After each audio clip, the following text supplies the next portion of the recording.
Bueno, pues buenas tardes. Literalmente ya quedamos los puros supervivientes de esta larga jornada. Todavía recuerdo que mi primer charla, le estaba comentando ahorita a la doctora que me hace el favor de todos los días acompañarme en la clínica. La primera plática que di de manera así como profesional fue justamente ante este hombre, David C. Y el tema que el buen Ricardo me dejó dar ese primer curso fue justamente la neurología de los movimientos oculares. Como comprenderán, subirse aquí, tener a David C. enfrente y hablar del tema cuyo, por supuesto, libro que él tuvo la autoría, pues no fue nada sencillo, ¿no? Y a lo largo de estos años ha sido realmente reconfortante ver cómo este público cada vez crece más y más y más, y ahora tenemos compañeros de muchos países, pero sobre todo la gente de México. El tema de hoy es rehabilitación vestibular en México.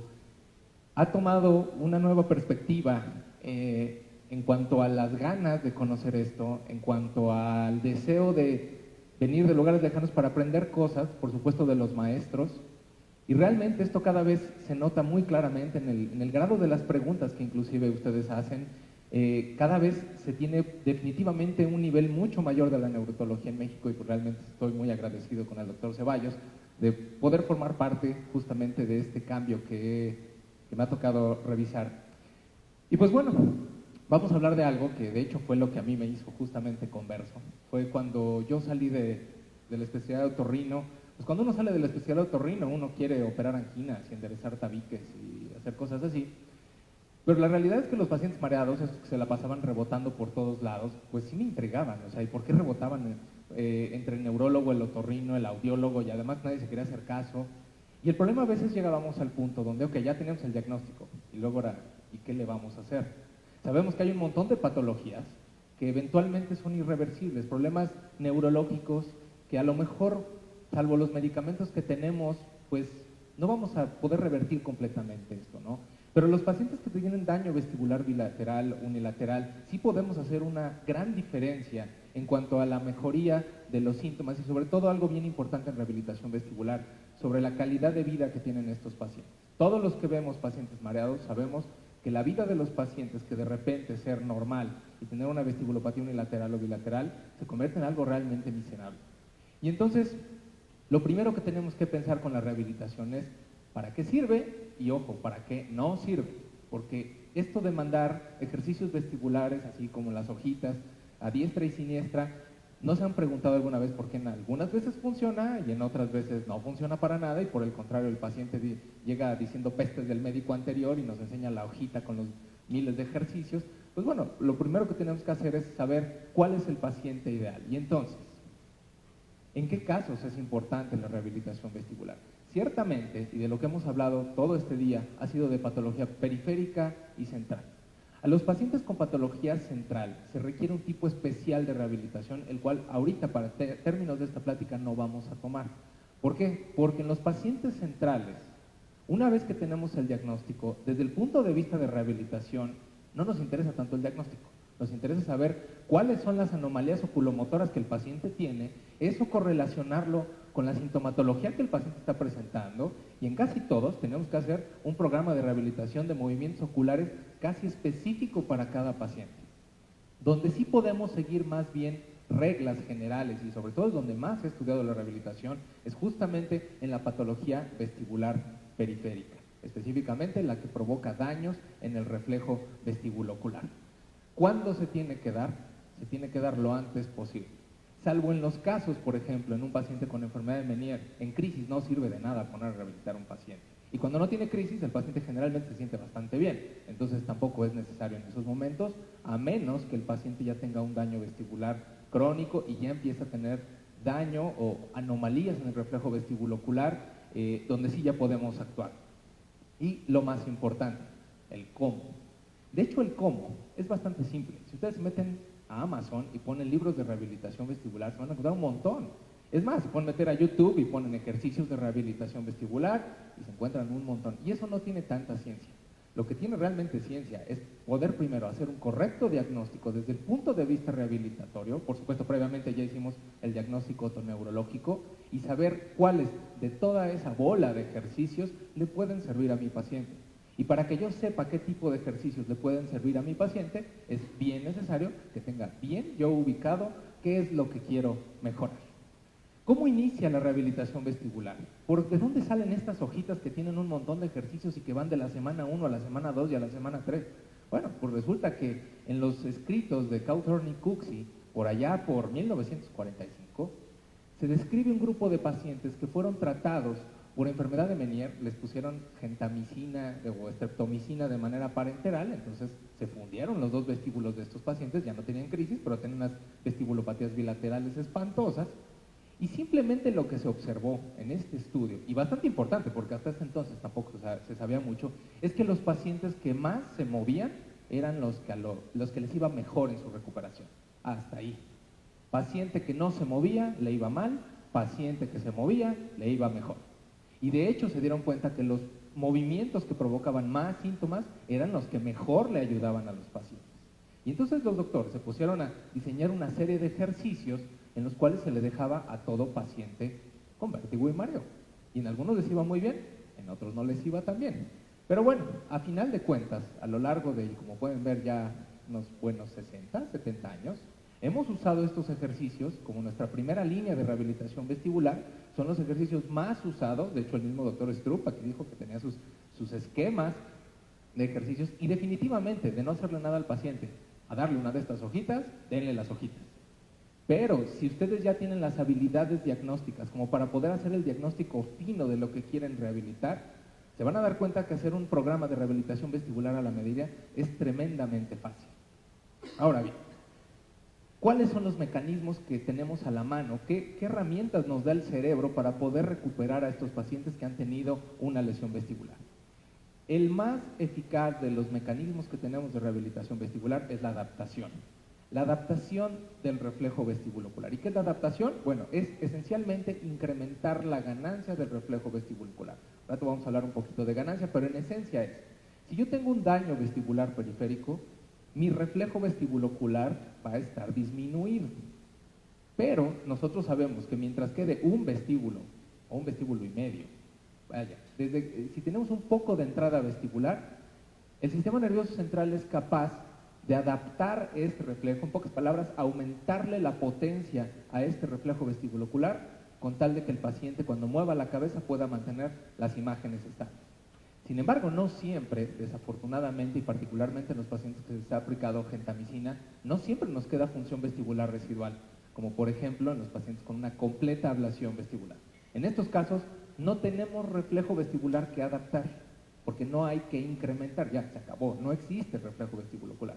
En esos casos podemos sustituir, que es decir, podemos hacer uso de otros movimientos oculares que nos permitan tomar el lugar de lo que hacía el reflejo vestibulocular. Pero no es una tarea fácil, primero porque el reflejo vestibulocular es un reflejo que se dispara a los 8 milisegundos, mientras que muchos de los movimientos oculares que utilizamos para poder compensarlos, el primero son las sacadas correctivas, a veces tienen una latencia de arriba de 250 milisegundos.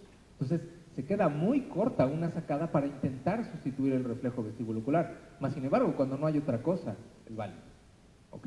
Entonces, la sustitución es utilizar una estrategia para tapar el agujero que nos dejó el reflejo vestibulocular. Y como última de las cosas, pero eso sí, a veces es la única que tenemos en otras patologías, es la habituación.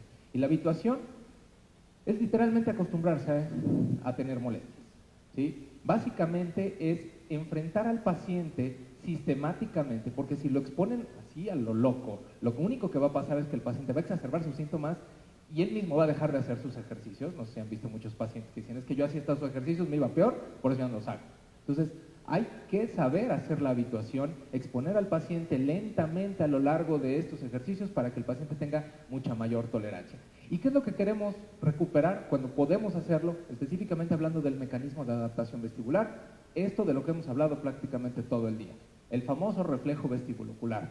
Este reflejo que hace que si yo quiero ver una imagen fija, yo muevo la cabeza de lado a lado, mis ojos se mueven en sentido contrario de donde mi cabeza se movió, con tal de que la posición relativa de la imagen frente a mis ojos no se mueva, no importando para donde yo me mueva. Entonces, si yo giro la cabeza, como en este ejemplo, hacia la izquierda 40 grados, mis ojos se deben de mover a la derecha los mismos 40 grados al mismo tiempo, con la misma velocidad, con la misma aceleración, para que la posición relativa de mis ojos con respecto de la imagen se mantenga estática. Ahora bien, ¿cómo podemos checarlo? De manera clínica, esto es lo que hemos hecho a lo largo de muchos años. La prueba de impulso cefálico, la prueba, el Head Thrust, que describió Michael Halmagyi, que actualmente, y eso fue algo que honestamente me sorprendió, y creo que a todos los que fuimos, a muchos de los que fuimos a la reunión de Barani, justamente en la ciudad de Buenos Aires, que los grandes maestros aceptaron decir, híjole, parece ser que esta prueba de manera clínica podría tener falsos negativos. Y por eso es que ya tenemos afortunadamente la tecnología a la mano con los equipos de VideoHit, pero aún así no es vital que todo el mundo salga aquí a comprarse un VideoHit, evidentemente, sino saber qué es lo que estamos midiendo. Entonces, en la prueba de impulso cefálico agarramos la cabeza del paciente, le hacemos aceleraciones rápidas y es normal si el paciente puede mantener la mirada en un punto. En este caso, si me pongo enfrente de la paciente, en la nariz del explorador.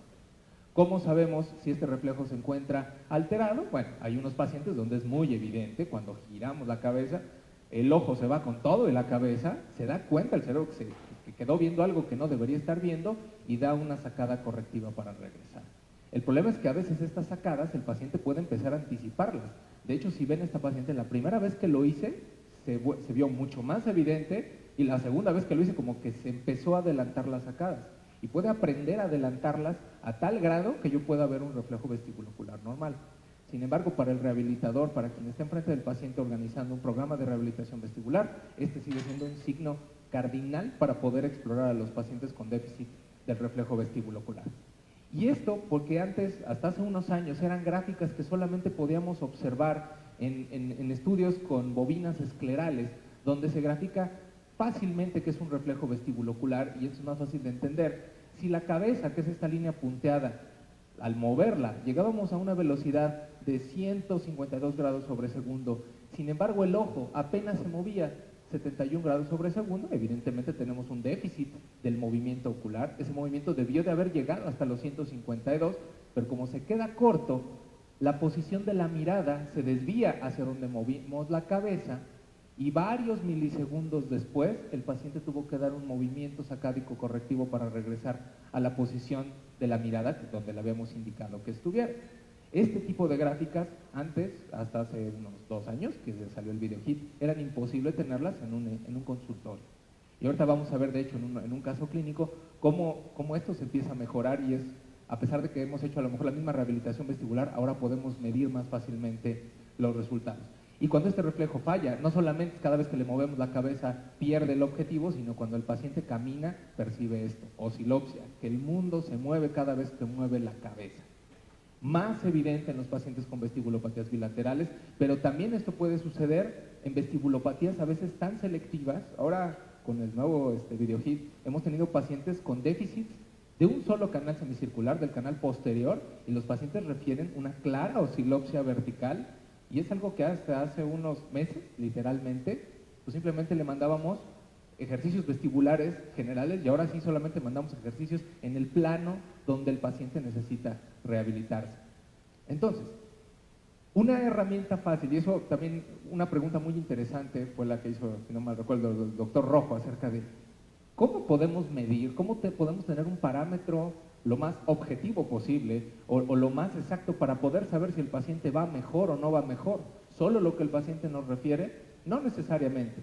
Sabemos que hay pruebas de agudeza visual dinámica donde puede ser algo tan simple como que agarremos la revista del consultorio y le digamos al paciente, a ver, léelo, lo va leyendo, nos ponemos atrás del paciente, le giramos la cabeza de lado a lado y si el paciente tiene un déficit en el reflejo vestibulocular, esto es más o menos lo que va a percibir y por supuesto va a dejar de leerlo. Claro, esto no es cuantitativo, esto solamente es cualitativo. Se convierte en cuantitativo si es que agarramos esta misma prueba con una carta de Snellen y entonces sí comparamos la agudeza visual del paciente cuando la cabeza está quieta contra la agudeza visual del paciente cuando yo le estoy moviendo la cabeza. Y ahí sí, si al principio el paciente perdía 4 o 5 líneas de los optotipos que tiene la carta de Snellen y después de la rehabilitación perdía solamente 2, es una manera bastante objetiva de poder saber si el paciente está mejorando y si estamos haciendo bien nuestro trabajo. ¿Por qué? Porque sabemos que deslizamientos de la retina, es decir, el deslizamiento que la imagen tiene sobre o se sale de la fóvea cuando hay un defecto en el reflejo vestibulocular, puede hacer que un paciente que ve 20-20 cuando la cabeza está quieta, puede empeorar a 20/100 o 20/200 con una desviación de la imagen de apenas unos 11 grados sobre segundo. O sea, realmente este reflejo tiene que ser extremadamente preciso para poder tener una buena agudeza visual. Entonces esto es susceptible de ser medido y de ser comparado en el antes y en el después. Y por supuesto no nos tenemos que olvidar de que si el paciente tiene un déficit en el reflejo vestibulocular, esto no solamente le va a afectar cuando mueva solamente la cabeza, esto también va a tener impacto de tipo postural. Y a veces el que este paciente que tiene una vestibulopatía del lado izquierdo pueda caminar derechito sin mover la cabeza, pero cuando gira al lado afectado se desvíe, es algo que más nos vale detectarlo y que también esto puede ser considerado para en un futuro enseñarle al paciente si el paciente va mejorando o no. Así como, ahora sí que yo soy otorrino y en todos los congresos que voy de otorrino hay un buen número de pláticas de rinoplastías y siempre hay fotos del antes y después y del antes y después y del antes y después. Les recomiendo que sus pacientes que tengan déficits vestibulares donde van a empezar una rehabilitación vestibular, agarren su smartphone y pónganse a grabar a los pacientes para que ustedes les puedan mostrar el antes y el después como lo van a ver a continuación en un caso clínico. Entonces, cuando ya tenemos diagnosticado este déficit, nos basamos en la adaptación vestibular y que es básicamente el enseñarle al sistema nervioso central que no está funcionando el reflejo vestibulocular y que es necesario que suba la ganancia, es decir, que eche mano de los fenómenos de adaptación para aumentarlo. ¿Y cuál es el estímulo más importante que necesita el sistema nervioso central para componer este reflejo vestibulocular? El que justamente se dé cuenta de que cuando movemos la cabeza, la imagen se sale de la fóvea. El sistema vestibular funciona mucho a base de eso, a base de identificar errores para ir corrigiéndolos. Y por eso es que en los pacientes con déficits vestibulares, el peor enemigo que ustedes tienen es el reposo. Y el mejor amigo que tienen es justamente que se pongan a mover la cabeza, pero que se pongan a mover la cabeza mientras tratan de fijar la mirada en un punto. Y esto, bueno, en el libro justamente de David C., hay una explicación realmente bonita de cómo es la adaptación. Si tenemos a un sujeto sano que ve una imagen cuando gira la cabeza a la derecha, sus ojos se mueven a la izquierda, se mueven a la par, y esto, como el paciente está bien, no provoca deslizamiento de la imagen. Sin embargo, si a este sujeto sano en el día cero le ponemos unos lentes de aumento, él sigue calibrado como estaba antes, él estaba acostumbrado a esta calibración, pero por efecto de los lentes empieza a haber un deslizamiento de la imagen sobre la retina. Si yo no le quito a este sujeto los lentes, al tercer día me doy cuenta que el ojo se puede llegar a mover más del doble de lo que se movía la cabeza con tal de que no haya deslizamiento. Pero ¿qué fue lo que provocó que este sujeto aumentara la potencia de su movimiento ocular ante un movimiento cefálico? La presencia de esta señal. Esta señal es la que estamos buscando en los ejercicios de rehabilitación vestibular para aumentar la ganancia del reflejo vestibulocular. No nos vamos a detener mucho también por cuestiones de tiempo y por cuestiones de cansancio, cuál es el mecanismo, pero a grandes rasgos les puedo contar que cuando el oído detecta un movimiento, le avisa no solo al núcleo vestibular, que a su vez se conecta con los núcleos oculomotores para mover el ojo, qué fue lo que pasó, sino también le informa al cerebelo. Y el cerebelo también tiene una conexión que el ojo le avisa al cerebelo si es que hubo deslizamiento de la imagen o no. De tal manera que el cerebelo puede decir, bueno, a ver, si el oído detectó un movimiento,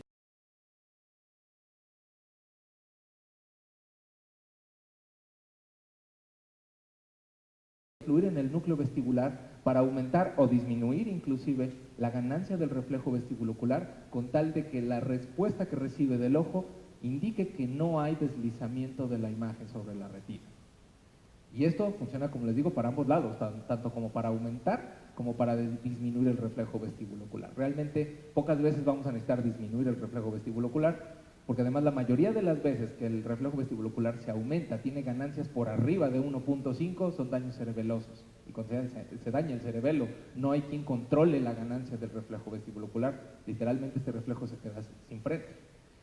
Es necesario tener equipos de avanzada tecnología de realidad virtual para poder hacer rehabilitación vestibular. No necesariamente, son útiles ciertamente. El problema de esto es que nos limita su precio y nos limita la cantidad de veces que al paciente podemos exponer a este tipo de estímulos.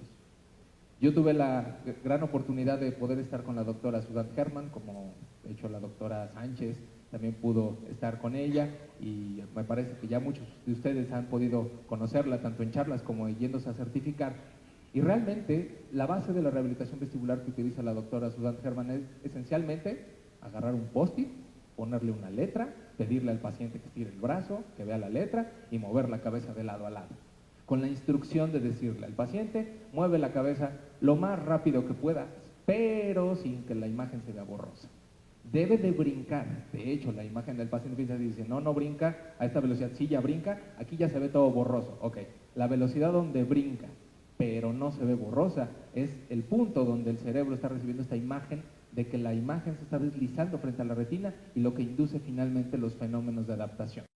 Y lo que no hay que olvidar es que el reflejo vestibulocular durante a lo mejor mucho tiempo nos enfocamos esencialmente en el plano horizontal, pero no hay que olvidar que tenemos canales verticales. Y posiblemente antes no le hacemos tanto caso a los canales verticales porque honestamente no tenemos manera de poder medirlos.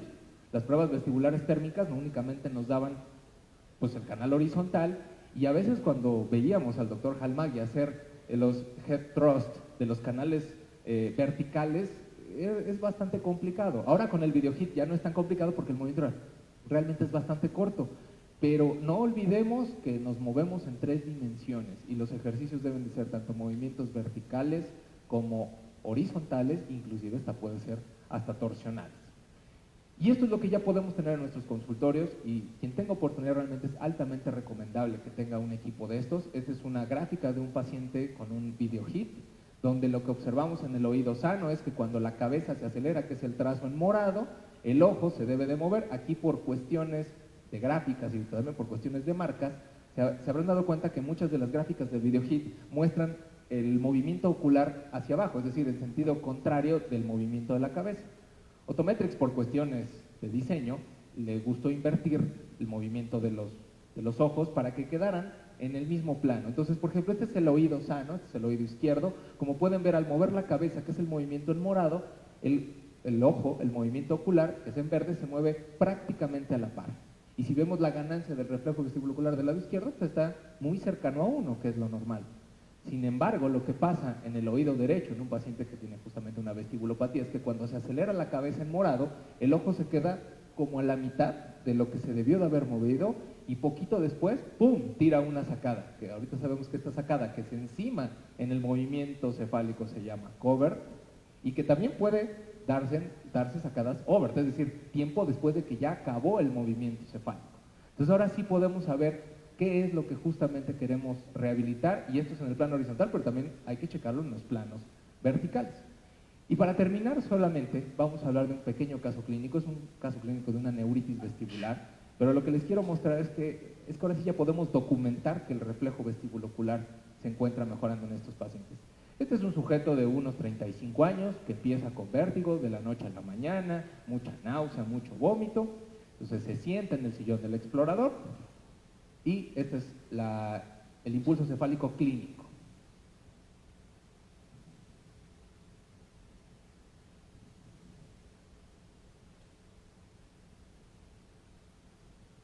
¿Ahí cuál es el lado afectado? El derecho. Este paciente clínicamente tenía un defecto del reflejo vestibulocular en el plano horizontal del lado derecho. En un paciente joven que no tenía ningún otro dato neurológico, se encuentran esto, hasta ahorita, ¿cuál es lo más probable que esté presentando el paciente? ¿Una vestibulopatía central o periférica? Puede ser periférica. ¿Periférica de qué lado? Derecho. Una cosa importante, acuérdense de los hints de Newman Tucker y de Jorge Cata. Para que no nos asustemos porque este paciente lo tengamos que mandar corriendo a una resonancia magnética, ¿qué otra cosa debe de coincidir en un paciente que sospecha una lesión periférica? Si este paciente sospecho que tiene una lesión periférica a la derecha, ¿para dónde debería de tener nistagmus espontáneo? Para la izquierda. Entonces le pongo los lentes de Frenzel, ¿y para dónde ven nistagmus? Para la izquierda. Entonces, hasta ahorita estamos tranquilos porque coincide el nistagmus espontáneo con la prueba del impulso cefálico. ¿Ok? Ahora, hasta ahí vimos ojos. Ahora sí. A manera de prueba, y de hecho como parte de los ejercicios, le podemos ver y grabar al paciente. Esto es de verdad útil, porque ahorita vamos a ver que no necesariamente la mejoría objetiva va de la mano con la mejoría subjetiva del paciente. Le puse un post-it en la pared, le dije, ok, vas a mover la cabeza de lado a lado, de tal manera que la letra se mueva un poco, pero no se vea borrosa. Y esta era la velocidad máxima que el paciente podía mover la cabeza para poder seguir leyendo la letra. De hecho, como pueden ver, quedamos que la lesión es derecha. Si se dan cuenta, cuando gira la cabeza a la izquierda lo hace más rápido que cuando va hacia la derecha, como que le cuesta más trabajo. Y ahora, nuevamente, esto pasado a lo que a él le importaba, que era el que no podía ni siquiera caminar, lo pusimos a caminar en este momento, mientras que movía la cabeza, camina como robot, pero además cuando gira la cabeza hacia el lado afectado, tiene una clara desviación. Ahí ya sonreía, porque al menos ya sabía que no tenía nada en la cabeza, ¿no? Pero sí, era un paciente que no podía caminar. Lo pusimos, bueno, hicimos todo el protocolo de pruebas, pero particularmente este es el trazo de su prueba de Video Head Impulse Test, donde aquí lo que hicimos fueron checar los 6 canales y que pueden observar. Estos son los, viéndolo de frente, estos son los lados el lado izquierdo y este es el lado derecho. ¿Qué pueden observar? Esta es una gráfica en hexágono donde se representan los 6 canales semicirculares. ¿Se acuerdan cuál es la rama que más frecuentemente se afecta en las neuritis vestibulares? La rama superior, que inerva qué canales semicirculares. El anterior y el lateral. El posterior debería de estar bien. Y de hecho sí, si se fijan, del lado izquierdo, que es este lado, los 3 canales funcionan bien, pero del lado derecho, el canal anterior y el canal horizontal se encuentran por debajo de lo normal. Y el canal posterior de ese lado se encuentra respetado. Entonces esto, ya, definitivamente el diagnóstico es una neuritis vestibular de la rama superior y el paciente tiene un déficit en el reflejo vestibulocular horizontal y en parte del vertical porque está metido ahí el canal anterior. Se fijan inclusive acá, hace muchas sacadas, tanto covert como overt, saca para todos lados. Lo pusimos a un régimen de rehabilitación vestibular, ejercicios para aumentar la ganancia del reflejo vestibulocular, y a las 2 semanas, en el mismo lugar del consultorio, en el mismo post-it, ahora sí mueve la cabeza de lado a lado hasta que la imagen brinque pero no se vea borrosa. Entonces ya puedo hacer esto. ¿Sí? Y nuevamente aquí podemos intuir que el reflejo vestibulocular ya se está mejorando, ¿no? Pero justamente a la pregunta del doctor, bueno, ¿y esto qué? ¿Cómo lo mides? Bueno, ahora sí podemos medirlo. ¿Sí? Inclusive, esto también ayuda mucho en video, no solamente que el paciente pueda ver antes, porque el paciente aquí se seguía sintiendo mareado, lleva 2 semanas apenas con la neuritis. Pero cuando le muestran los videos, o sea, hasta él mismo dice, bueno, no, sí es cierto, sí estoy moviendo mucho más la cabeza, ¿no? Y además, cuando ya lo hicimos caminar moviendo la cabeza de lado a lado, ya no se nos iba chueco. Entonces, a final de cuentas, esto lo hemos hecho durante mucho tiempo, ¿no? Y teniendo estos resultados, no es nada extraordinario. Pero lo que antes intuíamos que simplemente se mejoraba, ahora sí lo podemos medir. Y entonces en este paciente vean lo que sucedió. Particularmente les voy a enseñar la anterior, esta. Vean cómo la ganancia del canal horizontal es de 0.29, en la nueva es de 0.63. En la del canal anterior era 0.39, en la nueva es 0.71. Y por supuesto, lo que antes hacía él bastante en cuanto a la cantidad de sacadas que él daba, fíjense cómo eran, la mitad eran covert, la mitad eran ocultas y la otra mitad eran de las evidentes. Este mismo paciente, en la nueva prueba, de hecho ya clínicamente su head thrust era prácticamente normal, porque ya todas las sacadas eran sacadas ocultas, ya no había sacadas evidentes, ¿no? Y a lo que quiero llegar con esto es que, bueno, finalmente la rehabilitación, ahora sí podemos darle un valor objetivo, no solamente con escalas, no solamente filmando al paciente, sino ahora sí podemos objetivamente ver que también vamos mejorando nuestro reflejo vestibulocular. Y entonces, para terminar esta charla, como conclusiones, siempre lo más importante, obtener un diagnóstico, pero en rehabilitación tenemos que hacer un diagnóstico adicional, que es específicamente cuáles son los daños, a veces hasta independientes del diagnóstico, porque es en lo que vamos a trabajar para hacer el esquema de rehabilitación. Es más eficaz, no quiere decir que las hojitas de muchos ejercicios no sirvan, pero es más eficaz cuando identificamos el daño y enfocamos los ejercicios justamente a corregir ese daño. Otra cosa importante, los pacientes casi nunca van a tener la misma referencia de mejoría objetiva y subjetiva, es decir, a veces aplicamos escalas subjetivas y el paciente dice que está igual. A veces les medimos el reflejo vestibular y ya está bastante bien. Entonces, conviene tener ambas mediciones. No solamente grábenlos el video, háganles el Dizziness Handicap Inventory, háganles el índice de la marcha dinámica. Midan muchas cosas, porque eso es finalmente lo que van a poder, tanto para ustedes como para el paciente, comprobarles de que realmente están haciendo un buen trabajo. Y como todo en rehabilitación, no olviden que el objetivo central de toda rehabilitación es que este sujeto, lo que dejó de hacer por tener este déficit vestibular, al final del tratamiento de rehabilitación vestibular, tiene que volver a hacerlo. Eso siempre pregúntenos, ¿qué cosas dejaste de hacer por lo que tienes? Porque ese es su objetivo rehabilitatorio, que ese sujeto vuelva a hacer lo que previamente hacía. Y pues no me queda más que agradecerles su atención. Gracias.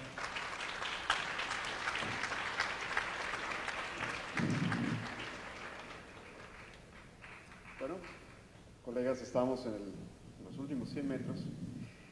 3 anuncios. Son bienvenidos, por favor, no vayan a faltar al cóctel. La ruta hacia el área del cóctel y la cena es hacia el fondo. Estas puertas no van a estar habilitadas. Allá, a la entrada del salón, va a haber unas mesas en donde les suplicamos, ¿verdad?, depositen sus traductores simultáneos, ¿verdad? Si no nos van a cobrar y son muy caros, son careros. Entonces les suplicamos, por favor, que quienes lo tengan lo depositen.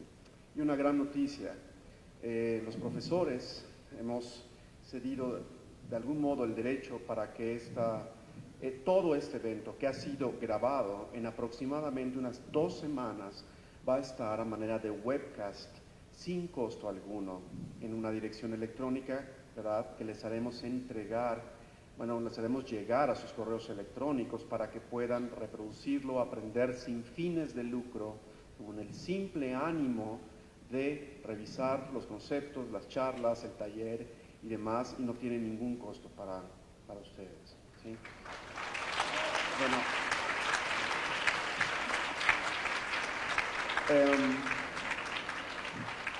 lo último es un agradecimiento a todos ustedes. En verdad, nos sentimos muy afortunados de que confíen y sigan confiando en las iniciativas que se realizan en Vestibular Project, en la Clínica de Vértigo ABC, en el ABC, y todas las actividades que por fortuna nos ha tocado combinar con Abbott, un gran laboratorio que en verdad creo que es una de las excepciones en términos de interacción. Visiten la página de vestibularproject.org con alguna frecuencia. Ahí anunciamos los eventos por venir, todos los eventos por venir. Anunciamos cuando hay vacantes para las rotaciones tutoriales en la clínica de vértigo de ABC, y hay varias cosas. Y pueden añadirse ustedes al Facebook también y añadirse a las listas de mailing para que, si les parece, estén enterados de todo esto. Bueno, pues ha sido un placer, un honor contar con ustedes. Gracias, David, de todo corazón. Gracias, Jorge, gracias, Fer. Con Fer estuvimos trabajando muchísimo, Fer de Abbott, en esto. Fueron muchos emails, muchas llamadas, muchas reuniones. Esperamos que hayamos podido cumplir sus expectativas. Ojalá haberlas superado. Y bueno, les esperamos en un próximo evento y vamos ahora a convivir un rato como nos merecemos después de este maratón. Muchas gracias.